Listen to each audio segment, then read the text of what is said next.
Tomato lorry ವಾಹನದ ಚಾಲಕ ಹಮಾಲಿಗಳ ಮೇಲೆ ಹಲ್ಲೆ. ದವಸಧಾನ್ಯಗಳ ಅಂಗಡಿ ಮಾಲೀಕರಿಂದ ಪ್ರತಿಭಟನೆ. ಚಿಂತಾಮಣಿ ನಗರದ ಎಪಿಎಂಸಿ ಮಾರುಕಟ್ಟೆಯ ಮೊದಲನೇ ಗೇಟ್ನಲ್ಲಿ ಟೊಮೆಟೊ ಮಾರಾಟಕ್ಕಾಗಿ ಬರುವ ಲಾರಿಗಳಿಂದ ರಸ್ತೆ ಬಂದ್ ಆಗುತ್ತಿರುವುದರಿಂದ ಅಕ್ಕಿ, ರಾಗಿ ಮತ್ತಿತರ ದವಸಧಾನ್ಯಗಳ ಸಾಗಾಟಕ್ಕೆ ತೊಂದರೆಯಾಗುತ್ತಿದೆ ಎಂದು ವ್ಯಾಪಾರಿಗಳು ಗುರುವಾರ ಪ್ರತಿಭಟನೆ ನಡೆಸಿದರು. ಟೊಮೆಟೊ ಸೀಸನ್ ಆರಂಭವಾಗಿದ್ದು ಪ್ರತಿನಿತ್ಯ ನೂರಾರು ಲಾರಿಗಳು, ಟ್ರಾಕ್ಟರ್ಗಳು ಎಪಿಎಂಸಿಯ ಎಲ್ಲಾ ಗೇಟ್ಗಳಿಂದಲೂ ಆಗಮಿಸುತ್ತಿವೆ. ಟೊಮೆಟೊ ತರುವ ಲಾರಿ ಮತ್ತು ಟ್ರಾಕ್ಟರ್ಗಳು ರಸ್ತೆಯಲ್ಲೇ ನಿಲ್ಲುತ್ತವೆ. ಇದರಿಂದ ರಸ್ತೆ ಬಂದಾಗುತ್ತದೆ. ಅಕ್ಕಿ, ರಾಗಿ ಮುಂತಾದ ದವಸಧಾನ್ಯಗಳನ್ನು ತರುವ ಲಾರಿಗಳು ರಸ್ತೆಯಲ್ಲೇ ನಿಲ್ಲಬೇಕಾಗಿದೆ. ಅದನ್ನು ಪ್ರಶ್ನಿಸಿದ ಹಮಾಲಿಗಳಿಗೆ ಯುಪಿ ಪ್ರದೇಶ ಟೊಮೆಟೊ ಲಾರಿ ವಾಹನದ ಚಾಲಕ ಹಮಾಲಿ ಬಾಬು ಮೇಲೆ ಹಲ್ಲೆ ನಡೆಸಿದ್ದಾರೆ. ಹಾಗೂ ದವಸಧಾನ್ಯಗಳ ವ್ಯಾಪಾರಿಗಳಿಗೆ ಹಾಗೂ ಹಮಾಲಿಗಳಿಗೆ ತುಂಬಾ ತೊಂದರೆ ಆಗುತ್ತಿದೆ ಎಂದು ಪ್ರತಿಭಟನಾಕಾರರು ಆರೋಪಿಸಿದರು. ಗೇಟ್ ನಂ 1 ಮತ್ತು 2ರಲ್ಲಿ ಅಕ್ಕಿ ಮತ್ತಿತರ ದವಸಧಾನ್ಯಗಳು ವ್ಯಾಪಾರಿಗಳೇ ಹೆಚ್ಚಾಗಿದ್ದಾರೆ. ಅಕ್ಕಿ ತರುವ ಲಾರಿಗಳು 2 ರಿಂದ 3 ದಿನ ರಸ್ತೆಯಲ್ಲೇ ನಿಲ್ಲಬೇಕಾಗಿರುವುದು ಸಮಸ್ಯೆ ಆಗಿದೆ. ರಸ್ತೆಯಲ್ಲೇ ವಾಹನಗಳು ನಿಂತಿರುತ್ತವೆ, ಬಾಕ್ಸ್ಗಳನ್ನು ರಸ್ತೆಯಲ್ಲೇ ಇಟ್ಟುಕೊಂಡಿರುತ್ತಾರೆ. ಕೇಳಿದರೆ ಗಲಾಟೆ ಮಾಡಲು ಬರುತ್ತಾರೆ. ಎಷ್ಟು ಬಾರಿ ಮನವಿ ಮಾಡಿದರೂ ಪ್ರಯೋಜನವಾಗಿಲ್ಲ ಎಂದು ಎಂಜಿ ರಮೇಶಬಾಬು ದೂರಿದರು. ಟೊಮೆಟೊ ಮಾರಾಟಕ್ಕೆ ನಮ್ಮ ಅಭ್ಯಂತರವಿಲ್ಲ. ಟೊಮೆಟೊ ತಂದ ವಾಹನಗಳು ಖಾಲಿ ಮಾಡಿ ಹೊರಗಡೆ ಹೋಗುವುದಿಲ್ಲ. ಟೊಮೆಟೊ ಅನ್ಲೋಡ್ ಮಾಡಿ ಹೊರಗಡೆ ತೆಗೆದುಕೊಂಡು ಹೋಗಬೇಕು. ಕ್ರೇಟ್ಗಳು ಖಾಲಿಯಾದಾಗ ಬಂದು ತೆಗೆದುಕೊಂಡು ಹೋದರೆ ಯಾರಿಗೂ ತೊಂದರೆ ಆಗುವುದಿಲ್ಲ. ವಾಹನಗಳನ್ನು ರಸ್ತೆಯಲ್ಲೇ ನಿಲ್ಲಿಸಿ ಬೇರೆ ವಾಹನಗಳಿಗೆ ತೊಂದರೆ ಕೊಡಬಾರದು ಎಂವಿಎಸ್ ಟ್ರೇಡರ್ಸ್ನ ಶಂಕರ್ ಹೇಳಿದರು. ಎಪಿಎಂಸಿ ಕಾರ್ಯದರ್ಶಿ ಸುನಿತಾ ಸ್ಥಳಕ್ಕೆ ಆಗಮಿಸಿ ಪ್ರತಿಭಟನಾಕಾರರೊಂದಿಗೆ ಮಾತುಕತೆ ನಡೆಸಿದರು. ಈ ಬಾರಿ ಟೊಮೆಟೊ ಪೂರೈಕೆ ಹೆಚ್ಚಾಗಿದೆ. ಸ್ಥಳದ ಅಭಾವದಿಂದ ಎಲ್ಲ ಕಡೆಯಿಂದಲೂ ವಾಹನಗಳು ಬರುತ್ತಿವೆ. ತೊಂದರೆ ಆಗುತ್ತಿರುವುದು ನಿಜ. ಸಮಸ್ಯೆ ಬಗೆಹರಿಸಲು ಈಗಾಗಲೇ ಪೊಲೀಸ್ ಅಧಿಕಾರಿಗಳು ಕಳೆದ ಭಾನುವಾರವೇ ಈ ಬಗ್ಗೆ ಸಭೆ ನಡೆಸಿದ್ದಾರೆ. ಪಾರ್ಕಿಂಗ್ ಸ್ಥಳವನ್ನು ಗುರುತಿಸಿ ಹೊರಗಡೆ ನಿಲ್ಲಿಸಿಕೊಳ್ಳಲು ಹೇಳಿದ್ದಾರೆ ಎಂದರು. ಟೊಮೆಟೊ ಪೂರೈಕೆ ಹೆಚ್ಚಾಗಿದ್ದು ದರ ಕಡಿಮೆಯಾಗಿದೆ. ಪ್ರತಿನಿತ್ಯ 50 ರಿಂದ 60 ಸಾವಿರ ಬಾಕ್ಸ್ಗಳು ಉಳಿಯುತ್ತಿವೆ. ಜತೆಗೆ 2ನೇ ದರ್ಜೆಯ ಗೋಲಿಗಳು ಮಾರಾಟವಾಗುತ್ತಿಲ್ಲ. ಮಾವಿನ ಸೀಸನ್ ಆಗಿರುವುದರಿಂದ ಫ್ಯಾಕ್ಟರಿಗಳವರು ಟೊಮೆಟೊ ಖರೀದಿಸುತ್ತಿಲ್ಲ. ಹೀಗಾಗಿ ಪ್ರತಿನಿತ್ಯ .30 ರಿಂದ 40ರಷ್ಟು ಉಳಿಯುತ್ತಿರುವುದರಿಂದ ತೊಂದರೆ ಆಗುತ್ತಿದೆ. ಸ್ವಚ್ಛಗೊಳಿಸಲು ಅವಕಾಶ ಸಿಗುತ್ತಿಲ್ಲ. ಆದರೂ ರಾತ್ರಿ ಸಮಯದಲ್ಲಿ ಸ್ವಚ್ಛಗೊಳಿಸಲಾಗುತ್ತಿದೆ ಎಂದು ಕಾರ್ಯದರ್ಶಿ ತಿಳಿಸಿದರು. ಗೇಟ್ ನಂಬರ್ 1 ಸರ್, ನಮ್ಮದು ಗೇಟ್ ನಂಬರ್ 1 ಅಕ್ಕಿ ವ್ಯಾಪಾರ ಮಾಡೋರು ನಾವು ಈ ಕಡೆ ಇರೋದು. ಗೇಟ್ ನಂಬರ್ 1, ಗೇಟ್ ನಂಬರ್ 2 ಎಲ್ಲ ಅಕ್ಕಿ ವ್ಯಾಪಾರದವರೇ. ಇಲ್ಲಿ ಅಕ್ಕಿ ಲಾರಿಗಳು ಬರೋಕ್ಕೂ ಜಾಗ ಬಿಡದೆ ಟೊಮೆಟೊ ಗಾಡಿಗಳೆಲ್ಲ ನಿಲ್ಸ್ಕೊಂಡ್ಬಿಟ್ಟಿದ್ದಾರೆ. ನಾವೇನಾದ್ರು ಬಿಡಕ್ಕೆ ಕೇಳಿದ್ರೆ ನಮ್ಮೆಲ್ಲ ಗಲಾಟೆ ಮಾಡಕ್ಕೆ ಬರ್ತಾರೆ. ಯಾರು ತೆಗಿಯೋದಿಲ್ಲ, ಆನ್ಸರ್ ಮಾಡೋದು ಇಲ್ಲ. ಒಂದೊಂದು ಗಾಡಿ ಅಕ್ಕಿ ಗಾಡಿ 2 ದಿನ 3 ದಿನ ನಿಲ್ಸ್ಕೊಂಡು ಗಲಾಟೆ ಮಾಡ್ತಾ ಇದ್ದಾರೆ. ಡ್ರೈವರ್ಗಳು ನಮಗೆ ಯಾರು ಹಾಲ್ಟಿಂಗ್ ಚಾರ್ಜ್ ಕೊಡೋರು ಯಾರೋ, ನೀವು ಓನರ್ಗಳಾಗಿ ಇಟ್ಕೊಂಡು ನಮಗೆ ಕ್ಲಿಯರ್ ಮಾಡಿಸಿದ್ದೆ, ನೀವೆಂತ ಅಂಗಡಿ ಓನರ್ಗಳಿಂದ ನಮ್ಮನ್ನು ಬೈತಾ ಇದ್ದಾರೆ ಅವರು. ಎಪಿಎಂಸಿ ಅವ್ರಿಗಾಗಿ ಯಾರು ನಮ್ಗೆ ಕೋಆಪರೇಟ್ ಮಾಡ್ತಾ ಇಲ್ಲ. ಮಾಡಿಸ್ಕೊಡಿ ಅಂತ ಮುಂದೆ ಬರೋರು ಯಾರು ಇಲ್ಲ. ಯಾರಾದ್ರು ರೈತರ ಮಾಲು ಅಂತಾರೆ. ನಾವೇನಾದ್ರು ಅವ್ರಿಗೇನೋ ತೊಂದರೆ ಮಾಡಿದ್ದೀವಾ? ಮಾಡ್ಕೊಳ್ಳಿ. ಹಾಲ್ಟಿಂಗ್ ಚಾರ್ಜ್ ಲಾರಿ ಬರುತ್ತೆ, ಬಾಕ್ಸ್ಗಳು ಇಟ್ಕೊಂಡು ಹೋಗಲ್ಲ. ಎಲ್ಲ ಇಟ್ಕೊಂಡಿರ್ತಾರೆ, ಲಾರಿಗಳು ಎಲ್ಲ ಇಟ್ಕೊಂಡಿರ್ತಾರೆ, ರೋಡಲ್ಲಿ ಬಾಕ್ಸ್ಗಳು ಹಾಕೊಂಡಿರ್ತಾರೆ. ಯಾರು ಕ್ಲಿಯರ್ ಮಾಡೋದೇ ಇಲ್ಲ. ಗೊತ್ತು ಸರ್, ಇದು ಅಧಿಕಾರಿಗಳಿಗೂ ಗೊತ್ತು. ಅವರು ನೋಡ್ತಾ ಇದ್ದಾರೆ, ದಿನಾನು ನೋಡ್ತಾನೆ ಇದ್ದಾರೆ ಸರ್. ಪ್ರತಿ ವರ್ಷ ಇದೆ ರಾಮಾಯಣ ಸರ್ ಅಕ್ಕಿ ವ್ಯಾಪಾರಸ್ಥರಿಗೆ. ನಮಸ್ಕಾರ, ಎಂವಿಎಸ್ ಟ್ರೇಡರ್ಸ್ ಶಂಕರ್ ಅಂತ ಮಾತಾಡ್ತಿದ್ದೀನಿ. ಇದು ಪಲ್ಸಸ್ ದವಸಧಾನ್ಯಗಳ ಮಾರ್ಕೆಟ್. ಇದು ಒಂದು ಇಲ್ಲಿ ಟೊಮೊಟೊ ಇಳಿಸ್ತಾ ಇದ್ದಾರೆ. ಟೊಮೊಟೊ ಇಳಿಸೋ ಕಾರಣದಿಂದ ನಮ್ಗೆ ಯಾವುದೇ ತೊಂದರೆ ಇಲ್ಲ. ರೈತರಿಗೆ ಅನುಕೂಲ ಆಗಬೇಕಂತ ಹೇಳಿ ನಾವೆಲ್ಲ ವ್ಯಾಪಾರಸ್ಥರು, ಮಂಡ್ಯ ಕಮಿಷನ್ ಏಜೆಂಟ್ ಎಲ್ಲ ಸುಮ್ಮನೆ ರೈತರಿಗೆ ಅನುಕೂಲ ಆಗಲಿ, ಯಾವುದೇ ರೀತಿ ಅವ್ರು ಚೆನ್ನಾಗಿದ್ದಾರೆ ನಾವು ಚೆನ್ನಾಗಿದ್ದೀವಿ ಅಂತೇಳಿ ಎಲ್ಲ ಅಂದ್ಕೊಂಡು ಎಲ್ಲ ನಿಲ್ಸ್ಕೊಳ್ಳೋದು ಸುಮ್ಮನೆ ಇದ್ದೀವಿ. ಇಲ್ಲಿ ಬರ್ತಾ ಇರೋ ತೊಂದರೆ ಏನು, ನಮಗೆ ಗಾಡಿ ಬಂದು ಅನ್ಲೋಡ್ ಆಗುತ್ತೆ. ಅನ್ಲೋಡ್ ಮಾಡಿ ಗಾಡಿ ಅಲ್ಲೇ ಹಾಕಿ ಅಡ್ಡ ಹಾಕಿರ್ತಾರೆ. ಲಾರಿ ಬರ್ತಾರೆ, ಲಾರಿನೂ ಕಿರಟ್ಗಳು ಅಡ್ಡ ಅಂಗಡಿ ಮುಂದೆ ಎಲ್ಲ ಕಿರಟ್ಗಳಾಗಿಬಿಟ್ಟು ಲಾರಿ ಇಲ್ಲೇ ನಿಲ್ಲಿಸ್ತಾರೆ. ಅದರಿಂದ ಬೇರೆ ಗಾಡಿಗಳು ಬರೋ ಗಾಡಿಗಳಿಗೆ ಲಾರಿ ಏನು ಅಕ್ಕಿ ಆಗ್ಬೋದು, ರಾಗಿ ಆಗ್ಬೋದು, ಭತ್ತ ಆಗ್ಬೋದು, ಏನು ಬಂದರೂ ಅನ್ಲೋಡ್ ಮಾಡೋಕ್ಕೂ ಅಸಾಧ್ಯ ಆಗ್ತಾಯಿದೆ. ಇಲ್ಲಿ ಜಾಸ್ತಿ ತೊಂದರೆ ಆಗ್ತಾಯಿದೆ. ಅದರಿಂದ ನಾವು ಮಾಧ್ಯಮದವರಿಂದ ಕೇಳ್ಕೊತಾ ಇರೋದು, ದಯಮಾಡಿ ಇದು ಎಲ್ಲವರೂ ತಗೊಂಡೋಗ್ಬಿಟ್ಟು ನಮ್ಗೆ ಅನುಕೂಲ ಮಾಡಿಕೊಡಿ. ಇಲ್ಲಿ ಯಾವುದೇ ರೀತಿ ಗಾಡಿ ರೈತರಿಗೆ ಅನುಕೂಲ ಆಗಲಿ. ಟೊಮಾಟೊ ಇಳಿಸ್ಕೊಳ್ರಿ, ರೇಟ್ ಒಳ್ಳೆ ರೇಟ್ ಹೋಗಲಿ. ರೈತರು ಚೆನ್ನಾಗಿದ್ರೆ ನಾವೆಲ್ಲ ಚೆನ್ನಾಗಿರ್ತೀವಿ. ಬಟ್ ಗಾಡಿಗಳು ಹಾಕೋದು ಆಚೆ ಹಾಕಿ ಅವ್ರ ಟೈಮ್ ಬಂದಾಗ ಲೋಡ್ ಮಾಡೋ ಟೈಮ್ದಲ್ಲಿ ಬಂದು ಲೋಡ್ ಮಾಡ್ಕೊಳ್ಳಿ. ಗಾಡಿ ಅನ್ಲೋಡ್ ಟೊಮಾಟೊ ರೈತ ತಗೊಂಡು ಬರೋ ಟೊಮಾಟೋನ ಅನ್ಲೋಡ್ ಮಾಡಿ ಗಾಡಿ ಆಚೆ ಹಾಕಿ ಅದು ಖಾಲಿ ಆದ್ಮೇಲೆ ಬಂದು ಕ್ರೇಟ್ ಹಾಕೊಂಡೋಗಿ ಬರಲಿ. ಯಾರಿಗೂ ತೊಂದರೆ ಇರಲ್ಲ. ಇದರಿಂದ ನಮ್ಗೆ ಇಲ್ಲಿ ಇರೋ ನಮ್ಮ ಕೂಲಿ ಕಾರ್ಮಿಕರಿಗೆಲ್ಲ ಭಾಳ ಅನ್ಯಾಯ ಆಗ್ತಾ ಇದೆ. ಇಲ್ಲಿ ಅಕ್ಕಿ ಲೋಡ್ ಬಂದಾಗ ಅವ್ರಿಗೂ ಭಾಳ ತೊಂದರೆ ಮಾಡ್ತಾ ಇದ್ದಾರೆ. 2 ದಿವಸ 3 ದಿವಸ ಹಾಲ್ಟಿಂಗ್ ಚಾರ್ಜ್ ಕೊಡಿದ್ರು. ಇವಾಗ ಬರೋದು ಪಾಕಿಗೆ 10-20 ರೂಪಾಯಲ್ಲಿ ಅವ್ರು ಹಾಲ್ಟಿಂಗ್ ಚಾರ್ಜ್ ಕೇಳಿದ್ರೆ ಎಲ್ಲಿಂದ ಕೊಡಬೇಕು? ಇಲ್ಲಿ ಕೂಲಿಯವರು ಇಲ್ಲಿಂದ ಅಷ್ಟು 100 ಮೀಟ್ರ್ ಮೂಟೆ ಎತ್ಕೊಳ್ಳೋದಕ್ಕಾಗತ್ತಾ? ಅದು ಅಸಾಧ್ಯ. ಅವರು ಭಾಳ ತೊಂದರೆ ಆಗ್ತಾ ಇದೆ. ಅವರು ಖಾಲಿಯಾಗಿ ಮನೆಯಲ್ಲಿ ಅಲ್ಲಿ ಇಲ್ಲಿ ತಿರುಗಾಡಿಕೊಂಡು ಮರದ ಕೆಳಗಡೆ ಕುತ್ಕೊಂಡು ಅವರು ಕೆಲಸ ಮಾಡಿ ಇದ್ದಾರೆ. ಯಾಕಂದರೆ ಗಾಡಿ ಹೋಗೋಕ್ಕೆ ಜಾಗ ಇಲ್ಲ. ಗಾಡಿ ಏನು ಅಲ್ಲಿ ಹೋದ್ರೆ ಅನ್ಲೋಡ್ ಮಾಡೋಕ್ಕೆ ವ್ಯವಸ್ಥೆ ಇದ್ರೆ ಅವರು ಅನ್ಲೋಡ್ ಮಾಡ್ತಾರೆ. ಸುಮಾರು ಒಂದು 50-100 ಜನ ಇದ್ದಾರೆ ಇಲ್ಲಿ ದವಸಧಾನ್ಯ ಮಾರ್ಕೆಟ್ ಕೂಲಿ ಕಾರ್ಮಿಕರು. ಅವರೆಲ್ಲ ಹೊಟ್ಟೆ ಪಾಡಿಗೇನೋ ಜೀವನ ಮಾಡ್ಕೊಂಡ್ರೆ ಅದೂ ಇಲ್ಲ. ಖಾಲಿಯಾಗಿ ಬಿದ್ದಿದ್ದಾರೆ. ಅವ್ರು ಬಹಳ ತೊಂದರೆ ಆಗ್ತಾ ಇದೆ ಅವ್ರಿಗೆ. ಗಲಾಟೆ ಆಗಿದೆ ಏನಕ್ಕೆ? ಗಾಡಿ ಇವಾಗ ಅಕ್ಕಿ ಗಾಡಿ ಒಂದು ಬರ್ತದೆ, ಒಂದು ಗಾಡಿ ಅಕ್ಕಿ ಗಾಡಿ ಬರ್ತದೆ, ಗೋಡೆಯಲ್ಲಿ ಮುಂದೆ ಇರ್ತಾರೆ. ಅಪ್ಪ ಗಾಡಿ ಸ್ವಲ್ಪ ತೆಗೀರಿ, ನಾವು ಹೋಗ್ತೀವಿ ಮತ್ತೆ ನೀವು ಹಾಕೊಳ್ಳಿ ಅಂತ ಹೇಳಿದ್ರೆ ಅವ್ರು ಮತ್ತೆ ನಾವು ತೆಗಿಯಲ್ಲ, ನಿಮ್ಮ ಕೈಯಲ್ಲಿ ಏನಾಗ್ತದೆ ಅಂತ ಹೇಳ್ಬಿಟ್ಟು ಅವ್ರಿಗೆ ಎಷ್ಟು ಇವರು ಇಲ್ಲಿ ಇರೋರು ಎಷ್ಟು ಪ್ರೋತ್ಸಾಹ ಕೊಟ್ಬಿಟ್ಟು ಅವ್ರನ್ನ ಚೆನ್ನಾಗಿ ಬೆಳೆಸ್ಕೊಂಡಿದ್ದಾರೆ. ರೌಡಿ ಥರ ಮಾಡಿ ಒಂದು ರಾಡ್ ಎತ್ಕೊಂಡು ಅದೇನೋ ಚಾಕ್ ಎತ್ಕೊಂಡ್ರೆ ಅಂತ ನೋಡಿ ಇವ್ರ ಮೇಲೆ ಬಂದವ್ರೆ. ಇವರು ಒಂದೇಟ್ ಹಾಕವ್ರೆ, ಅವರು ಹಾಕವ್ರೆ. ಒಂದು ರಾಡ್ ಎತ್ಕೊಂಡ್ಬರೋ ಅಷ್ಟು ಬೇರೆ ಕಂಟ್ರಿ ಅವನಿಗೆ ಒಂದು ರಾಡ್ ಎತ್ಕೊಂಡ್ಬಂದು ಹಾಕಕ್ಕೆ ಎಷ್ಟು ಇದು ಮಾಡಿ ಇರಬೇಕು ನೋಡಿ. ನೀವು ನೋಡ್ತಾ ಇದ್ರ ಇಲ್ಲಿಂದ ಲಾಸ್ಟ್ವರೆಗೂ ಬಂದು ಇವತ್ತು 150 170 ರೂಪಾಯಿ ದೆನೆ ಒಂದು ಕೆಜಿ ಬಂದು. ಅದು ಇವಾಗ ಅವ್ರೇನ 15 ದಿವಸ 20 ದಿವಸ ಗಾಡಿ ಹೋಗಾಗೆಲ್ಲ ಉಳುಗಲು ಬೀಳ್ತದೆ. 20 ರೂಪಾಯಿಗೆ ಮಾರಕ್ಕಾಗಲ್ಲ. ಅವ್ರ ಪರಿಸ್ಥಿತಿ ಏನಾಗೋದು? ಅಕ್ಕಿ ಮೂಟೆ ಪ್ರತಿ ಒಂದ್ ಮೇಲೆ ಕೆಜಿ ಮೇಲೆ 5 ರೂಪಾಯಿ 6 ರೂಪಾಯಿ ಹತ್ತಿದೆ ರೇಟ್ಗಳು. ಅವ್ರ ಅಕ್ಕಿ ಹುಳ ಬಿದ್ದರೆ ಅವ್ರು ಯಾರಿಗೆ ಮಾಡ್ತಾರೆ? 10 ರೂಪಾಯಿ ಸುಮ್ಮನ 5 ರೂಪಾಯಿ ಕೊಡ್ಬೇಕಾಗತ್ತೆ. ಅವಾಗ ಏನಾಗ್ತಾರೆ, ಟೋಟಲ್ ಲಾಸ್ ಆಗಿಬಿಟ್ಟು ಬಾಗಿಲು ಹಾಕೊಂಡು ಇಲ್ಲ ಊರಿಗೆ ಬಿಟ್ಟು ಹೋಗ್ಬೇಕಾಗತ್ತೆ. ಅಂಥ ಪರಿಸ್ಥಿತಿ ಬರ್ತದೆ. ದಯಮಾಡಿ ಟೊಮಾಟೊ ಮಂಡಿಯವ್ರಿಗೆ ಒಂದೇ ನಾವು ರಿಕ್ವೆಸ್ಟ್ ಮಾಡ್ತಾ ಇದ್ದೀವಿ, ರೈತರಿಗೆ ಅನುಕೂಲ ಆಗಬೇಕು. ನಾವೆಲ್ಲ ಒಪ್ಕೊಂತೀವಿ, ರೈತರಿಗೆ ಯಾವುದೇ ರೀತಿ ನಾವು ತೊಂದರೆ ಮಾಡಲ್ಲ. ದಯಮಾಡಲಿ ನೀವೆಲ್ಲ ಸೇರಿ ಗಾಡಿ ಲೋಡಿಂಗ್ ಮಾಡೋವಾಗ ಮಾತ್ರ. ರಮೇಶ್ ವಾಸುಕೇರೆ ಒಂದು ಅಕ್ಕಿ ಗಾಡಿ ಬಂದು ಹೌದು ಗಾಡಿ ತೆಗಿ ಅಂದ್ರೆ ಬಿಹಾರ ಗಾಡಿ ತೆಗಿ ಅಂದ ತಕ್ಷಣ ಈಕೋ ಅವ್ರು ಬಂದು ಗಲಾಟೆ ಮಾಡಿ ಅವ್ರ ಬಾಬು ಅಮಲಿ ಮೇಲೆ ನಮ್ಮ ಒಂದು ಮಾತಕ್ಕೆ ಆಯಿತು.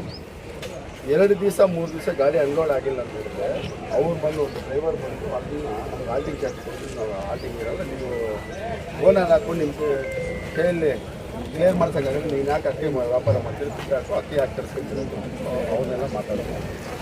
ನಾವು ಇಲ್ಲ, ನಾವು ಇಟ್ಕೊಂಡು ಅಪ್ಪ ಆಗಂತೆ ಸಮಸ್ಯೆ ತೋರಿಸಿದೆ ಅಲ್ಲ ಮೇಡಮ್. ಇನ್ನೊಂದು ನಾವು ನಿಮ್ಮ ಹತ್ರ ಮೇಡಮ್ ನಿಮ್ಮ ಹತ್ರ ಟೊಮಾಟೊ ಮಂಡಿಯವರ ಹತ್ರ ರಿಕ್ವೆಸ್ಟ್ ಒಂದು ನಮ್ಮದೇನು ರೈತರಿಗೆ ಅನುಕೂಲ ಮಾಡ್ಕೊಡೋಣ. ಟೊಮಾಟೊ ಇಳಿಸ್ಕೊಳ್ರಿ, ನಮ್ಗೇನು ತೊಂದರೆ ಇಲ್ಲ. ಬಟ್ ಗಾಡಿ ಬಂದು ರೈತರು ಹಾಕೊಂಡ್ಬರೋ ಟೊಮಾಟೊ ಗಾಡಿ ಅನ್ಲೋಡ್ ಗಾಡಿ ಆಚೆ ಹಾಕಿ ಆ ಬಾಕ್ಸು ಅವ್ರದ್ದು ಖಾಲಿ ಆದಮೇಲೆ ಗಾಡಿ ಒಳಗೆ ಬಂದು ಲೋಡ್ ಮಾಡ್ತಾರೆ ಅಂತೇಳಿ ಲಾರಿ ಬರ್ತದೆ. ಲಾರಿ ಬಂದು ಎಲ್ಲಿ ಅವ್ರು ಪರ್ಚೇಸ್ ಎಲ್ಲಿ ಮಾಡ್ತಾರೆ ಅನ್ಕೊಂಡ್ರೆ ಅಲ್ಲಿ ಎಷ್ಟು ಬೇಕು ಅಷ್ಟು ಇಳಿಸ್ಕೊಳ್ಳಿ. ಮತ್ತೆ ಬೇಕಾದರೆ ಗಾಡಿ ಅವ್ರ ಲೋಡಿಂಗ್ ಎಲ್ಲ ಬಾಕ್ಸ್ ಎಲ್ಲ ತುಂಬಿದ ಮೇಲೆ ಗಾಡಿ ಬಂದು ಲೋಡ್ ಮಾಡ್ಕೊಂತೀವಿ. ಯಾರಿಗೂ ತೊಂದರೆ ಆಗಲ್ಲ, ಎಲ್ಲರಿಗೂ ಅನುಕೂಲ ಆಗುತ್ತೆ. ನಾವು ಯಾವುದೇ ರೀತಿಯಾಗಿ ರೈತರಿಗೆ ಅನ್ಯಾಯ ಆಗಬೇಕು, ಅವ್ರಿಗೆ ಅನುಕೂಲ ಆಗಬಾರ್ದು ನಾವು ಯಾವುದೇ ರೀತಿಯಲ್ಲಿ ನಮ್ಮ ಪಲ್ಸಸ್ ಮಾರ್ಕೆಟಲ್ಲಿ ಯಾರು ಮಾತಾಡೋದು, ದೇವಸ್ಥಾನ ಮಾರ್ಕೆಟಲ್ಲಿ ಯಾರು ಮಾತಾಡ್ತಾ ಇಲ್ಲ. ರೈತರಿಗೆ ಅನುಕೂಲ ಆಗಿದೆ, ಅವ್ರಿದ್ರೆ ನಾವಿರೋದು, ಇಡೀ ಪ್ರಪಂಚ ರೈತರಿಂದ ಇರೋದು. ಅವ್ರಿಗೆ ಅನುಕೂಲ ಮಾಡಿಕೊಡಿ, ನಮ್ಗೆ ಯಾಕೆ ತೊಂದರೆ ಮಾಡ್ತಾ ಇದ್ದಾರೆ ಇಲ್ಲಿ? ಟೊಮಾಟೊ ಅಲ್ಲ ಮೇಡಮ್, ಒಂದು ಗಾಡಿ ಹೇಳಿದ್ರಿ ಇದ್ರ ಬಗ್ಗೆ, ಈ ಟ್ರಾಫಿಕ್ ಸಮಸ್ಯೆ ಬಗ್ಗೆ, ವಾಹನ ನಿಲುಗಡೆಗಳ ಬಗ್ಗೆ ಈಗೆಲ್ಲ ಆಲ್ರೆಡಿ ನಾವು ಡಿವೈಎಸ್ಪಿ ಸರ್ಕಲ್ ಅವರು ಇನ್ಸ್ಪೆಕ್ಟರ್ಗೆ ಅವರು ಮೊನ್ನೆ ಸಂಡೆ ಎಲ್ಲ ಲಾರಿ ಅಸೋಸಿಯೇಷನ್ ಅವರು ಮತ್ತೆ ಲಘು ವಾಹನ ಎಲ್ಲರೂ ಮೀಟಿಂಗ್ ಮಾಡಿ ಅವ್ರಿಗೂ ಡೈರೆಕ್ಷನ್ಸ್ ಕೊಟ್ಟಿದ್ದಾರೆ. ಇಲ್ಲೇ ಇದ್ದಾರೆ, ಅವ್ರನ್ನ ಬೇಕಾದ್ರೆ ವಿಚಾರಿಸ್ಕೊಳ್ಳಿ.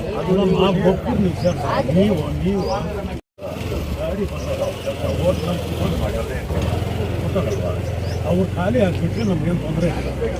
ಮಾರ್ಕೆಟ್ ನಮಗೂ ಇಂಪ್ರೂವ್ ಆಗಬೇಕು ಅಂದರೆ ಅವ್ರು ಮಾತ್ರ ಚೆನ್ನಾಗಿರಬೇಕು ಅಂತ ನೋಡ್ತಾ ಇದ್ದಾರೆ ಅಷ್ಟೇ. ನಾವೇನಾದರೂ ಆಗಲಿ ಪರವಾಗಿಲ್ಲ ಅಂತ ದಯವಿಟ್ಟು ಅದಕ್ಕೆ ಹೇಳಿ ಅವ್ರಿಗೆ ಅಷ್ಟೇ. ಮೇಡಮ್ ಇದು DYSP ಸಾಹೇಬರಿಗೆ ಅವ್ರೇನು ಮಾಡಿದ್ರು, ಅವ್ರು ಡ್ಯೂಟಿ ಮಾಡ್ಬೋದು. ಇದು ಇರೋದೆಲ್ಲ ಇಲ್ಲಿ ವೆಹಿಕಲ್ ಖಾಲಿ ಮಾಡ್ಸೋಕ್ಕೆ DYSP ಕೈಯಲ್ಲಿ ಇರೋಲ್ಲ. ಅವ್ರು ಡ್ಯೂಟಿ ಮಾಡ್ಬೋದು, ಬಂದು ಓಡಿಸ್ಬೋದು, ಮತ್ತೆ ನಾಳೆ ಬರ್ತಾರೆ. ಇದಿರೋದೆಲ್ಲ ಈ ಪರ್ಚೇಸ್ ಮಾಡಿ ಟೊಮಾಟೊ ಖರೀದಿ ಮಾಡ್ತಾರಲ್ಲ ಅವ್ರಿಗೆ ಹೇಳ್ಬೇಕಾಗಿರೋರು ಟೊಮಾಟೊ ಮಂಡಿ ಓನರ್ಗಳು ದಲ್ಲಾಳಿಗಳು ಅವ್ರು ಹೇಳಿದ್ರೆ ಅವ್ರ ಮುಖಾಂತರ ಅವರಿಂದ ಸಾಲ್ವ್ ಆಗುತ್ತೆ ಅಷ್ಟೇ. ನೀವು DYSP ಪೊಲೀಸ್ ಬಂದೋಬಸ್ತ್ ಸಿಕ್ಕಿದ್ರು ಬರ್ತಾರೆ, ಖಾಲಿ ಮಾಡ್ತಾರೆ, ಮತ್ತೆ ಬಂದು ಇಲ್ಲಿ ಗಾಡಿಗೆ ಹಾಕ್ತಾರೆ. ಇದೆಲ್ಲ ಕ್ಲಿಯರ್ ಆಗಬೇಕಾದ್ರೆ ಫಸ್ಟು ಖರೀದಿ ಡ್ರೈವರ್ ಏನು ಮಾಡ್ತಾರೆ, ಗಾಡಿ ಎತ್ತು ನನ್ನ ಅಂಗಡಿ ಮುಂದೆ ಹಾಕ್ತಾರೆ, ಅವ್ರು ಬಂದು ಅಂಗಡಿ ಮುಂದೆ ಹಾಕ್ತಾರೆ. ಅದನ್ನೇನೋ ಅಪ್ಪ ನೀನು ಗಾಡಿ ಆಚೆ ಇರೋದು ತಗೊಂಡು ಅವ್ರಿಗೆ ವ್ಯಾಪಾರಿಸಿದ್ರಲ್ಲ ಅವ್ರು ಹೇಳಬೇಕು, ಅವ್ರು ಹೇಳಬೇಕು. ಇದು ಸಮಸ್ಯೆ ಕ್ಲಿಯರ್ ಆಗಬೇಕು ಅಷ್ಟೇ, ಬೇರೆ ಏನಿಲ್ಲ. ನಮ್ಮ ಟೊಮಾಟೊ ಇಳಿಸ್ತಾ ಯಾವತ್ತಾದ್ರೂ ನೀವು ಟೊಮಾಟೊ ಮಂಡಿ ಓನರ್ ಕೇಳಿ, ನಾವು ಇಷ್ಟೊತ್ತಿಗೆ ಯಾರನ್ನೂ ಹೋಗ್ಬಿಟ್ಟು ಇಲ್ಲಿ ನಿಲ್ಲಿಸ್ಬೇಡ್ರಿ, ನಮ್ಗೆ ಅಡ್ಡ ಆಗ್ತಾಯಿದ್ರೆ ನಾವು ಯಾರಿಗೆ ಹೇಳಿರೋರಲ್ಲ ಕೇಳಿರೋರಲ್ಲ. ನಾನು ಈ ಸೋಮವಾರ 15 ದಿವಸ ಮುಂಚೆ STS ಸ್ವಾಮಿ ಅವ್ರಿಗೆ ನಾನು ಹೇಳಿದೆ, ಅಣ್ಣ ಇದು ಬೀಜಗಳು ಬರ್ತಾ ಇದೆ, ಒಂಚೂರು ಕ್ಲಿಯರ್ ಮಾಡ್ಕೊಡಿ, ಇಲ್ಲಿ ಹಾಕ್ಕೊಡ್ತೀವಿ, ಮತ್ತೆ ತೊಂದರೆ ಆಗುತ್ತೆ ಅಂದರೆ ಆಯ್ ಶಂಕರ ಮಾಡ್ಕೊಡ್ತೀನಿ, ನಿಮ್ಗೆ ಏನು ಅಡ್ಡ ಹಾಕಲ್ಲ ಅಂತ ಹೇಳಿದ್ರು. ಬೆಳಗ್ಗೆ ಬಂದರೆ ಅಡ್ಡ ಹಾಕಿದ್ರು. ನಾವೇನೋ ಅಕ್ಕಿ ಮಂಡಿಯವ್ರದ್ದು ರಿಕ್ವೆಸ್ಟ್ ಮಾಡಿದ್ರು, ಅಲ್ಲೊಂದು ಲಾಟಿಗೆ ಹಾಕ್ಕೊಳೋದು, ಅವ್ರಿಗೆ ಅನುಕೂಲ ಮಾಡಿಕೊಟ್ರು. ಅದರಿಂದ ನಮಗೇನು ತೊಂದರೆ ಇಲ್ಲ, ವೆಹಿಕಲ್ಲಿಂದ ತೊಂದರೆ ಇಲ್ಲ. ಇವಾಗ ಗಾಡಿ ಬರ್ತದೆ, ಅನ್ಲೋಡ್ ಮಾಡ್ತಾರೆ ಮಾಡಿ ಅಲ್ಲೇ ಕರ್ಕೊಂಡಿರ್ತಾರೆ. ಗಾಡಿ ಆಚೆ ಹೋದರೆ ಯಾವ ಟ್ರಾಫಿಕ್ ಇಲ್ಲ. ಲಾರಿ ಬರ್ತದೆ, ಲಾಟ್ ಯಾವುದೋ ಒಂದು ಜಾಗದಲ್ಲಿ ಕ್ರೇಟ್ ನಿಲ್ಸ್ಕೊಂಡು ನೀನು ಆಚೆ ಇರು, ಲೋಡಿಂಗ್ ಟೈಮ್ ಒಳಗಡೆ ಬಂದು ನೀನು ಲೋಡ್ ಮಾಡ್ಕೋ, ಯಾವುದೂ ತೊಂದರೆ ಇಲ್ಲ. ట్రాఫిక్ జామ్ ಆಗಲ್ಲ, ತೊಂದರೆನೇ ಆಗಲ್ಲ. ఏపీఎంసీ మార్కెట్ ఇంకా ఏమీ లేదు, మాకు టమాటాలు ఇంకానే మాకు అంతా ఉండేది అని చెప్పి అప్పుడు అనిండ్రే. పోయిన ఏడాది 2 ఏళ్ళ ఇంకా ఇదే మాట వస్తూ ఉంది. అందుకోసం మీకు ఇక్కడ పోదే కదనా, ఇప్పుడు ఒక గాడి లోడింగ్ చేయాలంటే వాళ్ళతో వేట్లు తినాలంటే రోడ్ బిగ్ బిడ్రే ఎవరన్నా కానీ ఫస్ట్ ಅದೇನೋ ಹೆಚ್ಚು ಕಮ್ಮಿ ಜೋರಾಗಿ ಬಿದ್ದರೆ ಅವನ ಪರಿಸ್ಥಿತಿ. ಮೇಡಮ್ 500-600 ರೂಪಾಯಿ ಸಂಪಾದನೆ ಮಾಡ್ಕೊಂಡು ಹೆಂಡತಿ ಮಕ್ಕಳು ಸಾಕೋಣಕ್ಕೆ ಕೂಲಿ ಮಾಡ್ತಾರೆ. ಏನು ಹೆಚ್ಚು ಕಮ್ಮಿ ಆದರೆ ಇವಾಗ ಆಲ್ಮೋಸ್ಟ್ ಎಲ್ಲ ಬಾಡಿಗೆ ಮನೆಯಲ್ಲಿ ಇರೋದೇ. ಇವರು ಕೂಲಿ ಮಾಡ್ಕೊಂಡು ಅವ್ರು ದುಡಿಬೇಕಾದ್ರೆ ಮನೆಯಲ್ಲಿ ಹೆಂಡತಿ ಮಕ್ಕಳು ಸಾಕ್ಬೇಕಾದ್ರೆ ದುಡಿಬೇಕು ತಾನೆ, ದುಡಿಯೋಕ್ಕಿಲ್ಲ, ಅವಕಾಶ ಇಲ್ಲ ಅಂತ ಹೇಳಿದ್ರೆ ಅಲ್ಲ ಮೇಡಮ್. ಇಲ್ಲ ಮೇಡಮ್, ಇವಾಗ ದುಡ್ಕೊಳಕ್ಕೆ ಅವ್ರು ದುಡ್ಕೊಳಕ್ಕೆ ಇಲ್ಲಿ ಮಂದಿಯವರಲ್ಲ, ಲಾರಿಯವರು ಯಾರು ಮೇಡಮ್, ಇವ್ರು ದುಡ್ಕೊಳಕ್ಕೆ ಇಲ್ಲಿ ಸವಲತ್ತು ಇಲ್ಲ ಅಂತ ಹೇಳಿದ್ರೆ, ಇವಾಗ ಗಾಡಿ ಅನ್ಲೋಡ್ ಬೇಕಾದ್ರೆ 2 ದಿವಸ ಅನ್ಲೋಡ್ ಆಗಿದ್ರೆ ಇವ್ರು ಹೆಂಗ್ ದುಡಿಯೋದು, ಅವ್ರ ಹೆಂಡತಿ ಮಕ್ಕಳು ಯಾವುದೇ ರೀತಿಯಲ್ಲಿ ಅವ್ರು ಸಾಕ್ತಾರೆ. ಈಗ ಇಲ್ಲಿ ಏನಾಗಿದೆ, ಸೀಸನ್ ಎಸ್ಪೆಷಲಿ ಟೊಮೆಟೊ ಸೀಸನ್ ಬಂದಾಗ ಅರೈವಲ್ಸು ಜಾಸ್ತಿ ಆಗಿದೆ. ಈ ಸಲ ಅರೈವಲ್ಸ್ ಜಾಸ್ತಿ ಆಗಿರೋದ್ರಿಂದ, ಜಾಗದ ಸಮಸ್ಯೆ ಇರೋದರಿಂದ ಆ ಕಡೆ ಮಾರ್ಕೆಟ್ ಫುಲ್ ಆಗ್ಬಿಟ್ಟು ಈ ಕಡೆಗೆ ಇಳಿಸ್ಕೊಂಡಿದ್ದಾರೆ. ಬಟ್ ಬೆಳಗ್ಗೆ ಏನು ಅವ್ರಿಗೆ ರೈಸ್ ಮಾರ್ಕೆಟ್ ಅವ್ರಿಗೆ ಅರೈವಲ್ಸ್ ಬಂದಾಗ ಜಾಗ ಬಿಟ್ಟುಕೊಡ್ಬೇಕು, ಅದು ಅವರು ಮಾಡ್ಕೊಡ್ಬೇಕಿತ್ತು. ಹಾಗಾಗಿ ಅವರವರ ಒಂದು ಇದರಲ್ಲಿ ಹಮಾಲಿಗಳು ಮತ್ತೆ ಓನರ್ಗಳಿಗೆ ಜಗಳ ಆಗಿದೆ. ಬಟ್ ಇದನ್ನ ಈಗ ಆಗಲೇ ನಾವು DYSP ಸರ್ಕಲ್ ಇನ್ಸ್ಪೆಕ್ಟರ್ ಜೊತೆ, ಲಾರಿ ಅಸೋಸಿಯೇಷನ್ ಅವ್ರ ಜೊತೆ, ಲಾರಿ ಮಾಲೀಕರವ್ರ ಜೊತೆ ಎಲ್ಲ ನಾವು ಕಳೆದ ಭಾನುವಾರ ಮೀಟಿಂಗ್ ಮಾಡಿ ಅವ್ರಿಗೆ ಯಾವ ಥರ ಪಾರ್ಕಿಂಗು, ಲೋಡಿಂಗು, ಅನ್ಲೋಡಿಂಗ್ ಯಾವ ಥರ ಮಾಡ್ಕೋಬೇಕು ಅಂತ ಅವರೆಲ್ಲ ಡೈರೆಕ್ಷನ್ಸ್ ಕೊಟ್ಟಿದ್ದಾರೆ. ಅವ್ರದ್ದು ಕೆಲವು ಸಮಸ್ಯೆಗಳಿದೆ, ಹೊರಗಡೆಗೆ ಅವ್ರಿಗೂ ಪಾರ್ಕಿಂಗ್ ಜಾಗ ಇಲ್ಲ, ಹಂಗಾಗಿ ತೊಂದರೆ ಆಗ್ತಾ ಇದೆ ಅಂತ ಹೇಳಿದ್ದಾರೆ. ಅವರು ಜಾಗ ನೋಡಿ ಒಂದು ಸೂಕ್ತ ವ್ಯವಸ್ಥೆ ಕಲ್ಪಿಸ್ತೀವಿ ಅಂತ ಅವರು ಭರವಸೆ ಕೊಟ್ಟಿದ್ದಾರೆ. ಹಾಗಾಗಿ ನೆಕ್ಸ್ಟು ನಾವು ಈಗ ಇವತ್ತು ಏನಾಗಿದೆ, ಅವರು ಯಾರು ತೊಂದರೆ ಆಗಿದೆ ಅವರಿಗೆ ನಾವು ನೋಟಿಸುಗಳು ಕೊಟ್ಟು ಕ್ರಮ ತಗೋತೀವಿ.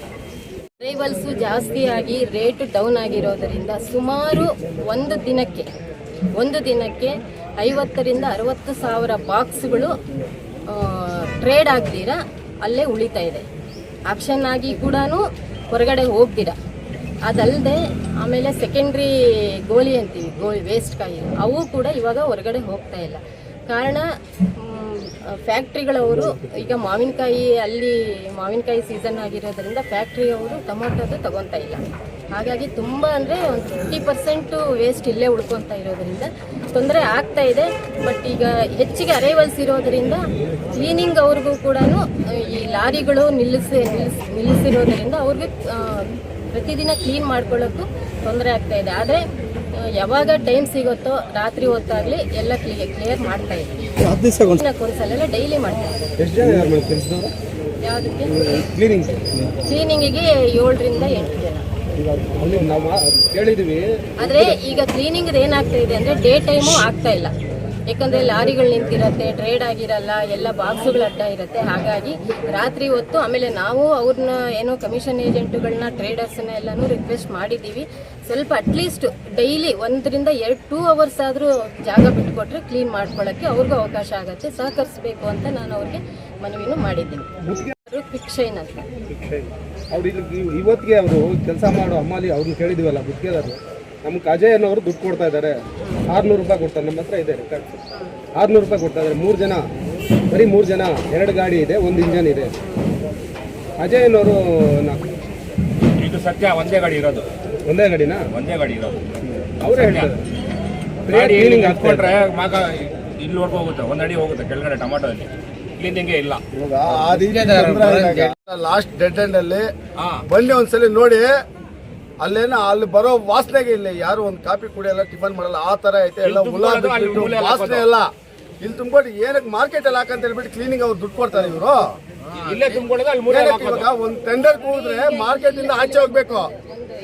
ತಿಂಗಳಿಂದ ಪೇಮೆಂಟುಗಳಾಗಿಲ್ಲ, ಸರಿಯಾಗಿ ಕ್ಲೀನ್ ಆಗ್ತಿರೋದ್ರೆ ನಾವು ಪೇಮೆಂಟುಗಳು ಮಾಡಲ್ಲ. ಆಸ್ ಪರ್ ಮಿನಿಮಮ್ ವೇಜಸ್ ಇದ್ರ ಪ್ರಕಾರ ನಾವೇನು ಟೆಂಡರ್ ಕೊಟ್ಟಿರ್ತೀವೋ ಅದನ್ನ ಕ್ಲೀನ್ ಮಾಡಿ ಅವರು ನಮಗೆ ಎವ್ರಿ ಡೇ ಫೋಟೋಗಳು ವಿತ್ GPS ಫೋಟೋಗಳು ದಾಖಲೆಗಳು ಟೆಂಡರ್ ಇದ್ರ ಪ್ರಕಾರ ಏನು ಅವರು ಫುಲ್ಫಿಲ್ ಮಾಡ್ತಾರೆ ಅಷ್ಟೇ ಮಾತ್ರ ನಾವು ಪೇಮೆಂಟುಗಳು ಮಾಡ್ತೀವಿ. ಈಗ 3 ತಿಂಗಳಿಂದ ಪೇಮೆಂಟುಗಳು ಆಗಿಲ್ಲ.